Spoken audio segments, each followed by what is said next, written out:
Good morning. క్రీస్తునందు ప్రియమైన దేవుని బిడ్డలారా, అరుణోదయ దర్శనం అటువంటి ఉదయకాల ధ్యానానికి మరొకసారి ప్రేమతో మిమ్మల్ని ఆహ్వానిస్తూ ఉన్నాను. చాలాసార్లు మన జీవితంలో మనం భయపడుతూ ఉంటాము.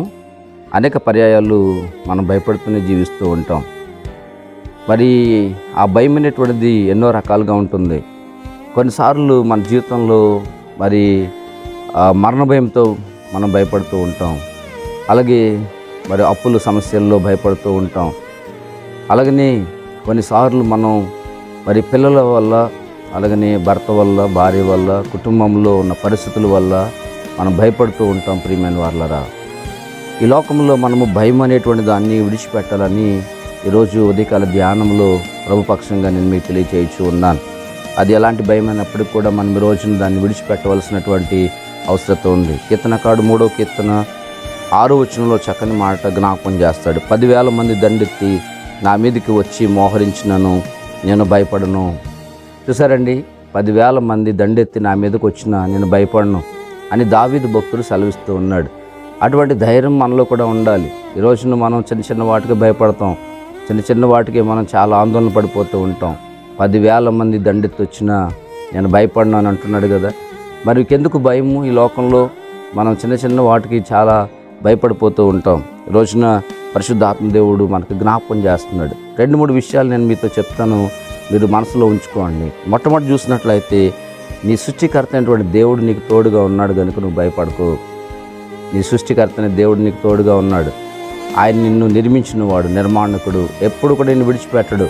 నువ్వే పరిస్థితుల్లో ఉన్నప్పటికీ కూడా ఆయన నీకు తోడుగా ఉంటాడు. కనుక నువ్వు భయపడకుండా ధైర్యంగా ఉండు. నన్ను నిర్మించిన నా దేవుడు నాకు తోడుగా ఉన్నాడు అని నువ్వు మొట్టమొదటిగా ధైర్యంగా ఉండాలి. రెండవది చూసినట్లయితే, నీ కొరకు పరలోకాన్ని విడిచి ఈ లోకానికి వచ్చి నీ కొరకు ప్రాణం పెట్టినటువంటి యేసయ్య నీకు తోడుగా ఉన్నాడు. ఆయన నీ కొరకు తన రక్తాన్ని కార్చాడు, ఆయన ప్రాణాన్ని పెట్టాడు. కాబట్టి రెండవదిగా ఈ మాట జ్ఞాపకం చేసుకో. ఆయన ఖచ్చితంగా నీ కొరకు ప్రాణం పెట్టడానికి లోకానికి వచ్చాడు కనుక ఆయన నీకు ఉన్నాడు కనుక నువ్వు భయపడవద్దు.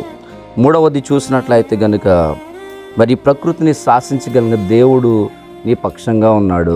ప్రకృతిని శాసించగలిగిన దేవుడు అండి. ఈ లోకంలో ఆయన చిత్తం లేకుండా ఇది జరగదు.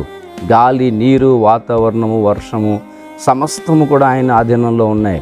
ఈ ప్రకృతిని శాసించిన దేవుడు, ఈ ప్రకృతిని నిర్మించిన దేవుడు కనుక ఆయన మనకు తోడుగా ఉన్నాడు. కనుక మనం భయపడకూడదు.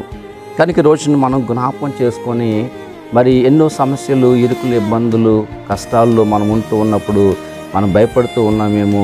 మరి ఈరోజు నేను మీకు జ్ఞాపకం చేస్తున్నాను, ఈ పక్షముగా ఉన్నటువంటి వాడు లోకములో ఉన్న వానికంటే బలవంతుడైన దేవుడు మనకు తోడుగా ఉన్నాడు. కనుక మనం భయపడకుండా, దిగులు పడకుండా ఆయనతో మనం ఉందాం.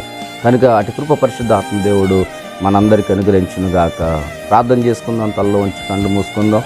పరిశుద్ధుడా, ప్రేమ కలిగిన మా ప్రియ పరలోకపు తండ్రి, మీ ఘనమైన నామానికి వెళ్ళని స్తోత్రాలు చెల్లించుకుంటున్నాం నాయన. మరి ఒక ఉదయకాల ధ్యానంలో నాయన మమ్మలను నాయన ఇదిగో తండ్రి మీ సన్నిధానం నడిపించిన విధానం కొరకు వందనాలు ప్రభా. ఇదిగో తండ్రి, ఎంతోమంది ప్రాణభయంతో నాయన వ్యాధులు, బాధలు, కష్టాలు, శోధనలు, ఇరుకుల్లో, ఇబ్బందుల్లో నాయన తండ్రి ఎంతోమంది భయపడుతూ ఉన్నారు ప్రభువా. ఈరోజు మీరు ఇచ్చిన ధైర్యమైన నీ వాకింగ్ కొరకే నీకు వందనాలు. 10,000 మంది దండెత్తి వచ్చినా భయపడనని దావీదు చెప్పిన మాటే ఈరోజు మేము కూడా జ్ఞాపకం చేసుకుంటూ ఆయన మా కష్టాల్లో, శోధనలు అన్నిటినీ ప్రభు జయించగలిగే శక్తి మాకు దయచేయమని ప్రభా, తల్లో వచ్చిన బిడ్డలందరినీ మీరు దీవించి ఆశీర్వదించి కృప వెంబడి కృప దయచేయమని, ఇద్దరిని దీవెలతో మమ్మల్ని నింపమని యేసు శ్రేష్టమైన నామంలో ప్రార్థించి వినయంతో వేడుకుంటున్నాం పరమ తండ్రి. ఆమేన్.